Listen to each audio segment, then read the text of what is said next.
नमस्कार दोस्तों।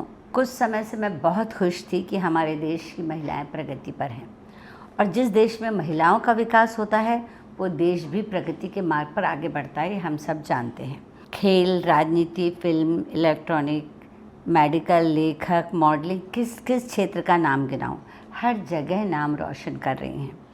कई बार मैंने उन्हें मन ही मन सलाम किया, उनसे प्रेरणा ली, पर मैं एक बात भूल गई कि देश की 80% महिलाएं बड़े बड़े उद्योगपतियों व ब्यूरोक्रेट्स की पत्नियां भी अब भी उपेक्षित जीवन बिता रही हैं।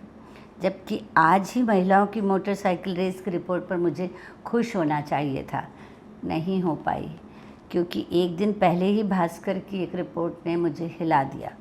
पता नहीं पुलिस प्रशासन ने ये खबर पढ़ी या नहीं। जिन्होंने ये समाचार नहीं पढ़ा वो कुछ इस प्रकार है कि पति की मौत के बाद 6 महीने तक विधवा को पूरे कपड़े से शरीर ढककर सूरज की रोशनी भी नहीं पड़नी चाहिए, एक ही रंग के कपड़े पहनने होंगे और एक कोने में बैठना होगा। एक ही रंग के कपड़े पहनने होंगे और एक कोने में कोई कैसे बैठ सकता है 6 महीने तक?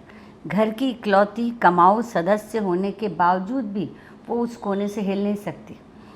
बच्चा उसका कैंसर पीड़ित था, 6 माह के बाद वो पीहर जाएगी। तस्वीर गवाह है, उसमें एक तस्वीर भी आई थी।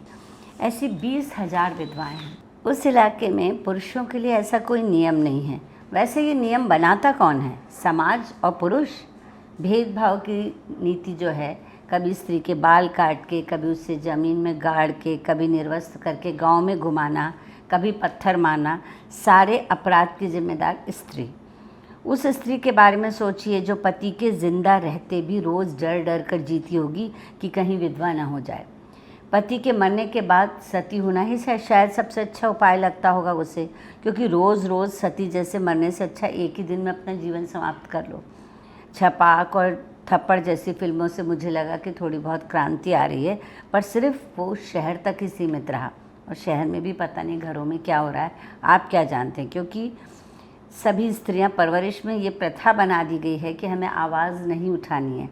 एक आईपीएस अफसर की पत्नी का फ़ोन आता है मेरे पास, मिलती हूँ मैं उससे, रोंगटे खड़े हो जाते हैं। ये सच्ची बात है, नाम नहीं लेना चाहती।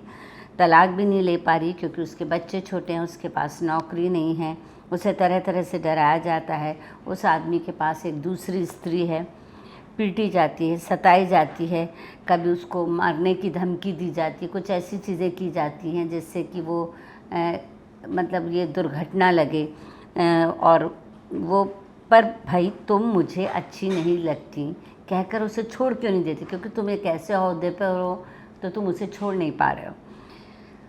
विशाल हृदय नारी बच्चों के लिए रोज़ कत्ल होती है, पर मुझे बर्बाद करने का हक मैंने उस खुदा को भी नहीं दिया। स्त्रियों को सोचना चाहिए कि मुझे बर्बाद करने का हक मैंने उस खुदा को भी नहीं दिया जिसने मुझे बनाया। फिर तू ये हक कैसे पा गया? और जो तेरी यही तमन्ना है तो जा, अपने कत्ल के इल्ज़ाम से मैंने तुझे बरी किया। और यही कहती रही वो, बच्चों बदनामी के डर से एक दिन खुद का कत्ल कर बैठी। संस्थाएं प्रयास कर रही हैं, मोर्चे निकाल रही हैं। ऐसा मैं नहीं कहती कि स्त्रियों के लिए काम नहीं हो रहा है, पर स्त्रियों को थोड़ा सा, स्त्रियों को खुद को सपोर्ट करना पड़ेगा। ये केवल एक कोना प्रथा से प्रेरित आलेख नहीं है, रोज़ की आसपास होती छोटी छोटी घटनाओं का दस्तावेज है जो रामायण महाभारत से बड़ा महाकाव्य बन जाएगा। केवल हिंदुस्तान नहीं और देशों में भी अफ्रीका में वर्जिनिटी कायम करने के क्रूर उपाय, अमेरिका में तलाक की बढ़ती संख्या बहुत कुछ कहती है। पहले मैं कहती थी शिक्षा की कमी बहुत बड़ा कारण है, पर जो शिक्षित महिला भी भुगत रही है, नौकरी भी कर रही है, सुबह मेकअप लगा पर काम पर जाती है, टिफ़िन लेकर, जागरूकता लाने के तमाम प्रयास विफल हो जाते हैं जब स्त्रियां ही स्त्रियों का साथ नहीं देती, बल्कि ऊट पटांग प्रथाओं में भागीदार होती हैं। सालों पुरानी एक फिल्म याद आ रही है मुझे, स्मिता पाटिल अभिनीत मिर्च मसाला। उसमें सभी स्त्रियां स्त्री का आबरू बचाने के लिए साथ देती हैं और उसमें साथ देने वाला चौकीदार भी शहीद हो जाता है। कुल मिलाकर मेरे आक्रोश का नतीजा बस इतना है कि अगर स्त्री ही स्त्री का सपोर्ट करे तो ही हमारी लड़ाई काफ़ी सरल हो सकती है। एक मुकाम पर स्त्री जुल्म सहने के लिए अकेली ही होती है और तब निष्कर्ष ये है कि हमें अपनी लड़ाई खुद लड़नी होगी। तो इतिहास के पन्नों से बाहर निकलो और अपनी एक नई दुनिया बनाओ, एक नया इतिहास रचो। बस मैं इतना चाहती हूँ कि कोने में कपड़े ओढ़कर बैठने की कोई ज़रूरत नहीं। तुम्हारे पति के मरने में तुम्हारा कोई हाथ नहीं था। तो इस एक एग्ज़ाम्पल ने मुझे हिला के रख दिया। तो मैं चाहती हूँ कि हम स्त्रियों को आगे बढ़कर स्त्रियों का साथ देना चाहिए। शुक्रिया।